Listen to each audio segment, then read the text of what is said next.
భారత్కు డాలర్ల వరద ప్రవహిస్తుంది. అక్కడి ఎన్ఆర్ఐలు స్వదేశానికి పెద్ద మొత్తంలో డబ్బు పంపుతుండటమే కారణం.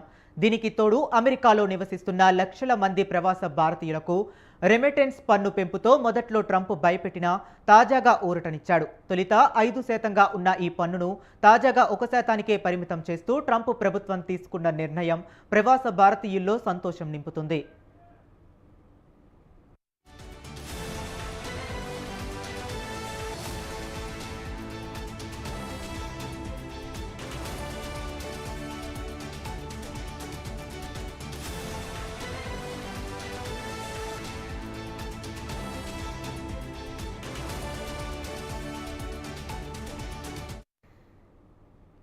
విదేశాల్లో స్థిరపడిన భారతీయులు తమ కష్టార్జితాన్ని దేశానికి పంపడంలో సరికొత్త రికార్డు సృష్టించారు. 2024-25 ఆర్థిక సంవత్సరంలో భారతదేశానికి అందిన విదేశీ చెల్లింపులు ఏకంగా $135.46 బిలియన్ చేరాయి. గతేడాదితో పోలిస్తే ఇది 14% అధికమని ఆర్బీఐ విడుదల చేసిన గణాంకాలు స్పష్టం చేస్తున్నాయి.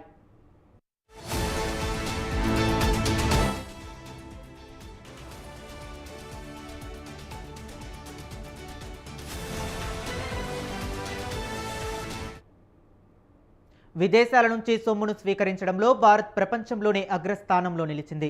ప్రపంచ బ్యాంక్ ఆర్థికవేత్తలు రూపొందించిన నివేదిక ప్రకారం 2024 క్యాలెండర్ ఇయర్లో భారత్కు $129.4 బిలియన్ చెల్లింపులు అందాయి. ఈ జాబితాలో $68 బిలియన్ మెక్సికో రెండో స్థానంలో, $48 బిలియన్ చైనా మూడో స్థానంలో నిలిచాయి. ఫిలిప్పీన్స్ $40 బిలియన్, పాకిస్తాన్ $33 బిలియన్ ఆ తర్వాత స్థానాల్లో ఉన్నాయి. 2023లో కేవలం 1.2% ఉన్న రెమిటెన్స్ల వృద్ధి రేటు 2024లో ఏకంగా 5.8%కి పెరిగింది.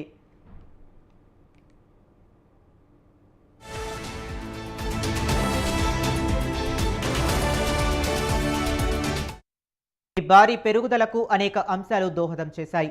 ముఖ్యంగా కరోనా మహమ్మారి తరువాత అమెరికా సహా పలు దేశాల్లో ఉద్యోగ మార్కెట్లు తిరిగి పుంజుకోవటం ప్రధాన కారణంగా నిలిచింది. ముఖ్యంగా అమెరికాలో విదేశీ ఉద్యోగుల నియామకాలు కరోనాకు ముందున్న స్థాయి కంటే 11% పెరిగాయి. దీనికి తోడు విదేశాలకు వలస వెళ్లే భారతీయుల సంఖ్య కూడా గణనీయంగా పెరిగింది. 1990లో 66 లక్షలుగా ఉన్న ప్రవాస భారతీయుల సంఖ్య 2024 నాటికి 1.85 కోట్లకు చేరింది. వీరిలో దాదాపు సగం మంది గల్ఫ్ దేశాల్లోనే పనిచేస్తున్నారు. రెమిటెన్స్ తర్వాత సాఫ్ట్వేర్ సేవల ద్వారా $100 బిలియన్, వ్యాపార సేవల ద్వారా $100 బిలియన్ పైగా భారత్ ఆర్జిస్తుంది.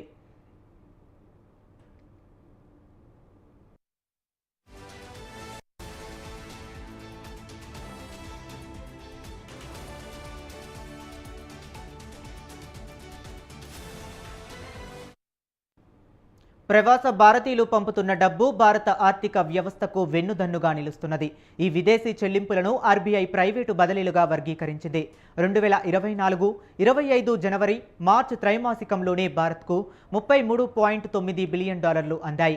ఈ రెమిటెన్స్లో సాఫ్ట్వేర్ సేవలు, వ్యాపార సేవల ద్వారా వస్తున్న ఆదాయంతో కలిపి దేశ ఆర్థిక వ్యవస్థకు మూలస్తంభంగా నిలుస్తున్నాయి.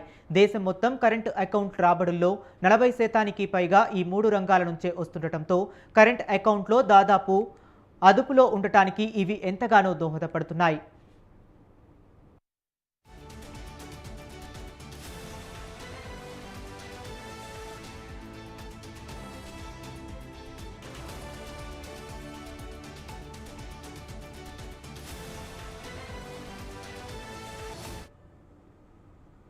ఇది